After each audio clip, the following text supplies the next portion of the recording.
Shalom, more praise to Yahweh Shemel Shah, double line to Apostles GMS. This is Noah Allah coming up on the video. And this video will be focusing on the book of Philippians chapter 2, verse 14. So let's get right to it. It says, but the point is in verse 15. I'm going to start from verse 14. Do all things without murmurings and disputings.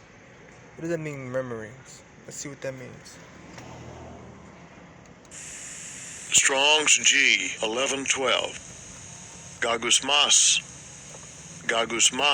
Gagusmas. A murmur, murmuring, muttering, a secret debate, a secret displeasure not openly vowed. So we know murmuring means a secret displeasure not openly vowed, okay? So do all things without that. Do all things without murmuring, without a secret displeasure not openly vowed. In other words, something is occurring that you're upset at, and you're not speaking about it openly, okay? Let's go to the word disputings. See what this Greek word is for disputings. Strong's G 1261. Dialogismas. Dialogismas. That's what that word means there in the Greek, okay? Now let's see what that's going to. It says the thinking of a man deliberating with himself, a thought, inward reasoning, purpose, design, a deliberating, questioning about what is true, hesitation, doubting, disputing, argument. So when it says do all things without murmurings and disputings, it means do all things without murmurings and disputing, meaning do things that don't result in a secret displeasure not openly vowed. Do all things that don't result in doubting and arguing and question about what is true. In other words, do all things without contention. Do all things without strife. Because contention and strife can bring about murmurings and disputings. It can bring about secret displeasure not openly vowed. It can bring about argument, doubting, hesitation, and questioning about what is true. So do all things without that. Therefore, you got to do all things what? Decently and in order. Let's get that real quick. I'm going to get right to it. 1 Corinthians 14 and 40. Let all things be done decently and in order. There you go. So let's go back. We're in the book of Philippians 2 and 14 again. Read that again. Philippians, 2 and 14. Do all things without murmurings and disputings, that you may be blameless and harmless. Right, that you may be blameless, meaning without guilt. What does that mean when it says harmless?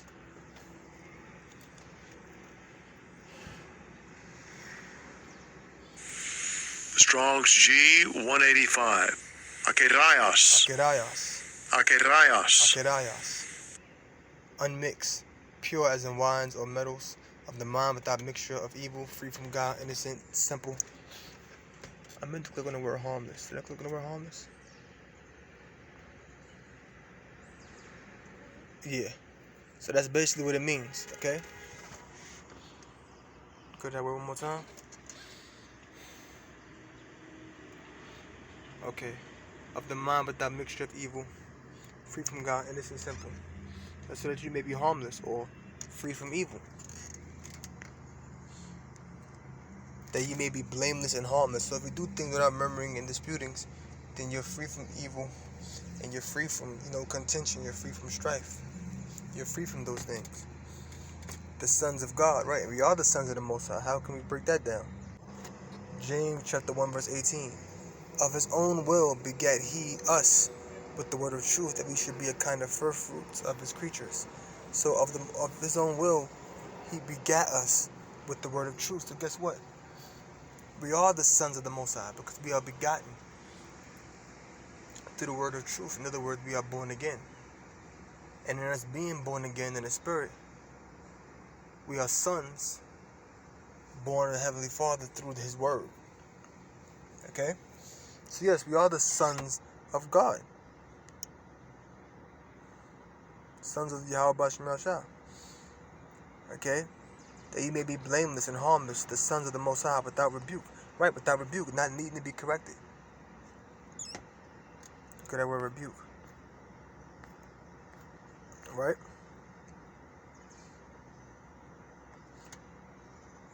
without rebuke. Strong's G 298. Amomitos. Amomitos. A momentos. That cannot be censured, blameless. So there you go. If you're without rebuke, then you're without blame. You rebuke someone or you correct someone when they did something wrong. If they did something wrong, then therefore they are worthy of blame of that wrongdoing. Therefore they are rebuked. So you rebuke someone when they have blame, when they've done something worthy of guilt, done something worthy of blame. So if you're blameless and harmless, and so do all things without disputing, without murmurings and disputings. So if you do things without murmuring and disputings, there is no secret displeasure, not openly vowed, not openly exposed. There's no disputing about whether something is true or not. You're blameless and harmless. Your mind is free from evil. You're the sons of the Most High. In other words, begotten by the word of truth, born again. You're without rebuke. You're without guilt. In the midst of a crooked and perverse nation. But see, we're in the midst of a crooked and perverse nation, a wicked nation. That's talking about the children of Israel, among whom you shine as lights in the world. So guess what? Even when we're among the crooked and perverse people, we still have to shine as lights in the world. Meaning we still have to be a beacon of light. We still are a beacon of the truth of Yahweh B'Shem Yahushua. So when you out there in the world, among people in the world, there's still a mode of conduct you got to engage in. This is the mode of conduct you got to engage in. The whole thing about being born again, it don't just apply like, oh yeah, I'm born again, I don't eat pork. I don't shave my facial off. I keep the Sabbath. It's more than just that. You got to conduct yourself in a certain manner when you're among people in the world. You got to conduct yourself in a certain manner when you're among people in the world, man. Alright? Because guess what? You are a representation of Yahweh B'Shem Yahushua. Alright? Let's go to that word crooked and perverse.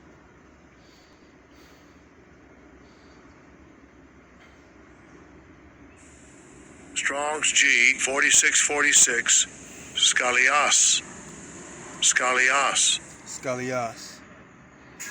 Crooked, curve, metaphorically perverse, wicked, unfair, surly, froward. So a crooked and perverse nation, which is what? An unfair. It said unfair, right? It had another word there too that caught my eye. Wicked. There you go. Okay.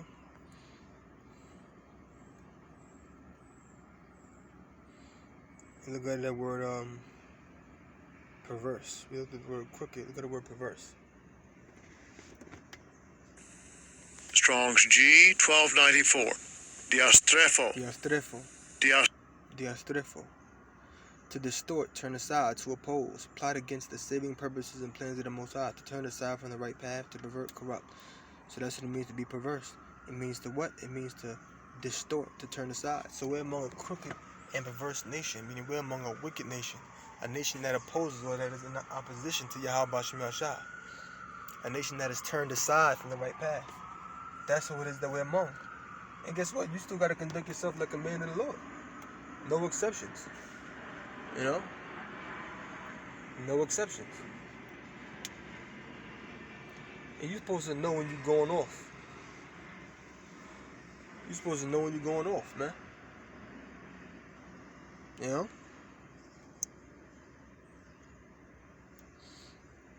Alright? And it says, among whom you shine as lights in the world. So when we're among them, we shine as lights in the world. We shine as lights in the world when we're among them, brothers. Because why? We have that light. Let's get what is the light?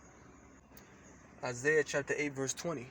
To the law and to the testimony, if they speak not according to this word, it is because there is no light in them. So if you don't speak according to this word, guess what? There's no light in you. And speaking according to this word, it's not actually talking about literally speaking. It's talking about your mode of conduct, your manner of conversation, meaning your lifestyle. So even when you're among them, you still got to conduct yourself like that. When you're among people in the world, you still got to deal with them fairly. Even though you're not believers, you still got to deal with them fairly. You still got to be honest with them. And I don't mean you might never get into an argument with somebody in the world or a dispute. That don't mean that. But remember, brothers, we are to be a beacon of light. We are representations of Yahweh Ba'Shem Yahushua. When Yahweh Shah said that they may be one, even as I and my Father are one, or that they may be one with me, he don't mean just he don't literally mean we're gonna be one entity. We are one in agreement. Remember, when Yahweh Shah was among them, Yahweh Shah didn't pick up no stone and throw it at the people in the world. Though he could have. But guess what? That wasn't what he was here for. There's a reason why Yahweh Shah was compared to a sheep. Because Yahweh Shah was what? When he was on this earth, he was non-threatening. He was humble, he was meek. That's how Yahweh Shah conducted himself. Alright, so guess what? We gotta be the same way. We gotta conduct ourselves like Yahweh Shah conducted himself. Yahweh Shah drew no sword against them. Remember, he told Peter to put your sword away. Of course, because it wasn't time, but these are just examples of how even when it came to people that you was among in the world, you still had to deal with them in a fair manner. If you got a business, you got people in the world that's hiring you, you can't not pay them the amount that they're supposed to get paid. When you're among people that's in the world, you know, you can't be doing underhanded dealings, like robbing people. You can't do that. You still gotta be honest with them. You know, stealing. This is how you have to conduct yourself when you're among people in the world. This is a necessity. Now, of course, you know, you don't treat them like how you treat a brother. I mean, of course, these are people in the world. But still in all, you still gotta be a man of the Lord. Alright? You still have to represent yourself as a believer in Yahweh Ba'Shem Yahushua. There's other scriptures I wanted to get to, but I might do that on another show. I might do a part 2 of this, as a matter of fact. So with that, I'm going to close and say, oh, praise Yahweh Ba'Shem Yahushua, double line, C, positive, GMS. I hope you brothers learn something. Shalom.